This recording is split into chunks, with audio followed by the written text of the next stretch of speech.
ಶಾಸಕ ಮುನಿರತ್ನಗೆ ಮತ್ತೊಂದು ಸಂಕಷ್ಟ. ರಾಜರಾಜೇಶ್ವರಿ ನಗರ ಕಾಮಗಾರಿ ಸಂಬಂಧ ತನಿಖೆಗೆ ಆದೇಶಿಸಿದ ಬಿಬಿಎಂಪಿ. ತಿರುಪತಿ ತಿರುಮಲ ಲಡ್ಡು ಪ್ರಸಾದದಲ್ಲಿ ಪ್ರಾಣಿಗಳ ಕೊಬ್ಬು ಮಿಶ್ರಣ ಕುರಿತು ವಿವಾದ ಇನ್ನೂ ಹಸಿರಾಗಿರುವಂತೆಯೇ ಅತ್ತ ತಮಿಳುನಾಡಿನ ಖ್ಯಾತ ಪಳನಿ ದೇವಾಲಯದ ಪ್ರಸಾದವು ಕಲಬೆರಕೆಯಾಗಿದೆ ಎಂದು ಖ್ಯಾತ ತಮಿಳು ಚಿತ್ರ ನಿರ್ದೇಶಕ ಮೋಹನ್ ಜಿ ಕ್ಷತ್ರಿಯ ಆರೋಪಿಸಿದ್ದು, ಈ ಸಂಬಂಧ ಅವರನ್ನು ಪೊಲೀಸರು ಬಂಧಿಸಿದ್ದಾರೆ.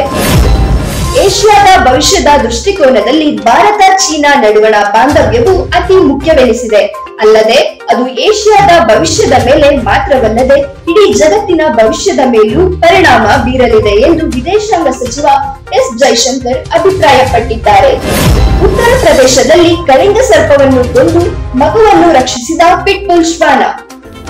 ಗೋರಿಪಾಳ್ಯ ಪಾಕಿಸ್ತಾನದಲ್ಲಿದೆ ಎಂಬ ಕರ್ನಾಟಕ ಹೈಕೋರ್ಟ್ನ ನ್ಯಾಯಮೂರ್ತಿ ವೇದವ್ಯಾಸಾಚಾರ್ಯ ಶ್ರೀಶಾನಂದ ಅವರ ಹೇಳಿಕೆ ವಿಚಾರವಾಗಿ ದಾಖಲಾಗಿದ್ದ ಪ್ರಕರಣವನ್ನ ಸುಪ್ರೀಂ ಕೋರ್ಟ್ ಇತ್ಯರ್ಥಗೊಳಿಸಿದ್ದು, ಭಾರತದ ಯಾವುದೇ ಭಾಗವನ್ನು ಪಾಕಿಸ್ತಾನ ಎಂದು ಕರೆಯುವಂತಿಲ್ಲ ಎಂದು ಹೇಳಿದೆ.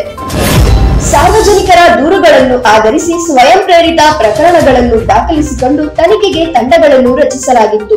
ಇದರಂತೆ ಮಂಗಳವಾರ ಮಧ್ಯಾಹ್ನ ಲೋಕಾಯುಕ್ತ ಅಧಿಕಾರಿಗಳು ಕಚೇರಿಗಳ ಮೇಲೆ ಏಕಕಾಲಕ್ಕೆ ದಾಳಿ ನಡೆಸಿದರು.